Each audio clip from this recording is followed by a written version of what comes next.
And if you've just joined us, this is the South African Morning. Thank you so much for your time. It's just gone 11 minutes to 7. Now, the Nelson Mandela African Folktales animated series has launched in Durban at the Suncoast Cine Centre. The series takes audiences on a captivating journey into African history and folklore, revealing the stories that helped shape former President Nelson Mandela as a beloved hero. And for more, we're joined by series producer Claudia Noble-Areff. Claudia, thank you so much for joining us. Really, really excited. I mean, I think I'm one of those eternal children, and most of us have that in us because Dr. Nelson Mandela had a deep love for children as well. Tell us about the treatment and how the animation came about. Hi, Cindy, and thank you so much for having me. I am, as a producer, we're always searching for material, and I was surfing on the internet looking for children's material when I came across the book, Nelson Mandela's Favorite African Folktales. And the book is internationally published. It also had won several awards. There was also an audiobook that had been narrated by some A-list actors like Whoopi Goldberg, Charlize Theron, Matt Damon. And I thought, wow, the next step for this is animation, to take all these stories and put them into moving images that children can enjoy. Because these days, children don't really read that much. They're always looking at their screens, including their phones.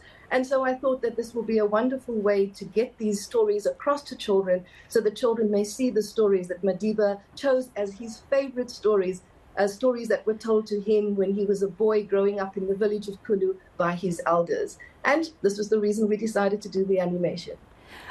Just off air, my colleague Gareth Edwards was just asking why the treatment in this animation, and maybe you can give us the variations of what type of genres animation has and the creative elements that you consider.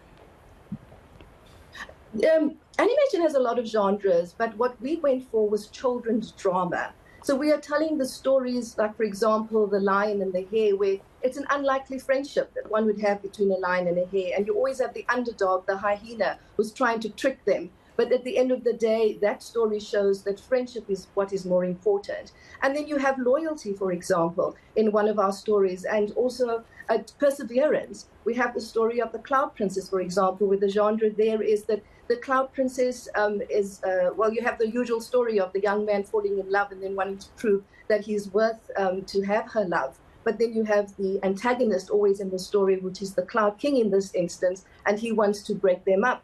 And he doesn't feel that his daughter, who is a Cloud Princess, should be with an Earthling. And then this story, for example, would teach children that xenophobia is not a good thing, and that people, although they are different, inside we are all alike. All we need to do is to show kindness to one another. Yes, I'm reminded of the late Dr. Chris van Wyk, who had adapted The Long Walk to Freedom specifically for younger children. I had the privilege of also speaking to him, and of course the book was also translated in various languages. Did you borrow at all from any other of the material written on Nelson Mandela?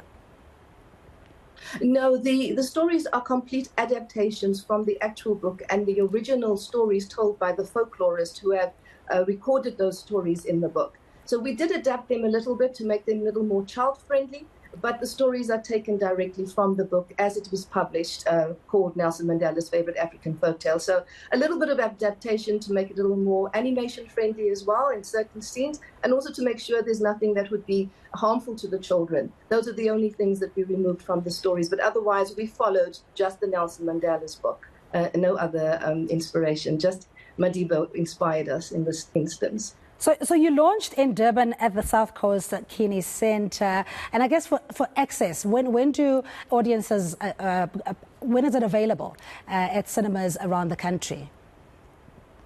Well, it is a mini-series, so it would normally go to television as a television series. We had the launch at the festival because we invited children from 2 schools, at the local schools here in Durban, and it was our marketing sort of venture. And we will then have the films. Currently, they're available for streaming on our website, which is Noble Pictures, www.noblepictures.co.za. So children can stream the films and watch them from our website at the moment.